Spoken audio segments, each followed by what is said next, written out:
Science claims that there's an invisible force called gravity warps space-time to hold trillions of tons of ocean water to a spinning ball.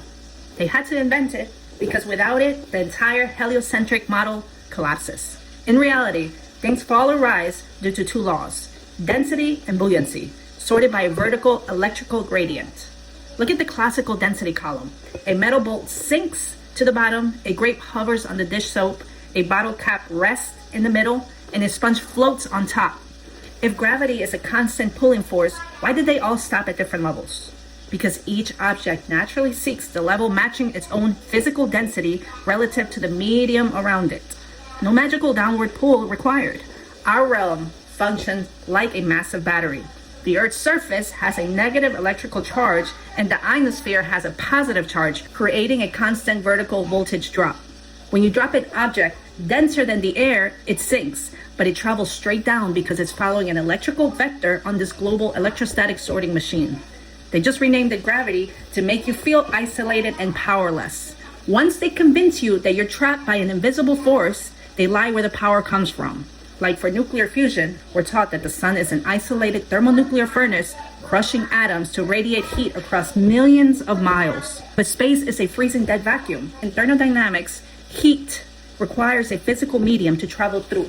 It cannot radiate through an empty void. So what is the sun? Pioneers like Nikola Tesla discovered that the sun is a cosmic anode, a wireless transformer. The sun doesn't generate power, it absorbs the electrical energy of the ether. The light and heat that we experience are only created right here when those high-frequency electrical emissions strike the dense gases of the Earth's atmosphere. They spend billions on fusion reactors, claiming they're trying to create a star in a bottle. Yet, they never produce the net energy return. If gravity is just an electrical sorting system and the universe is powered by an electromagnetic ether, then anti-gravity is a natural byproduct. Your weight is just your electrical charge relative to the Earth's voltage gradient. Change the electromagnetic field around the object and you change its weight. In 1920s, Thomas Townsend Brown proved this with Biot-Brown effect. By pumping high voltage electrical energy into an asymmetrical capacitor, the device generated physical thrust and lifted itself.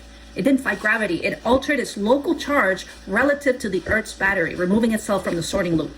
This is the exact technology they locked away in secret aerospace programs. That's why these patents are instantly seized under national security orders. They invent gravity so you believe you're an accidental speck stuck on a spinning rock. They invent nuclear fusion so you believe energy is scarce, dangerous, and requires giant machines. They hide anti-gravity so you never realize that the very air you breathe is the medium for free propulsion. The matrix wants you heavy, dependent, but the moment you realize that the universe operates entirely on electricity, magnetism, and frequency, the cage doors swing open.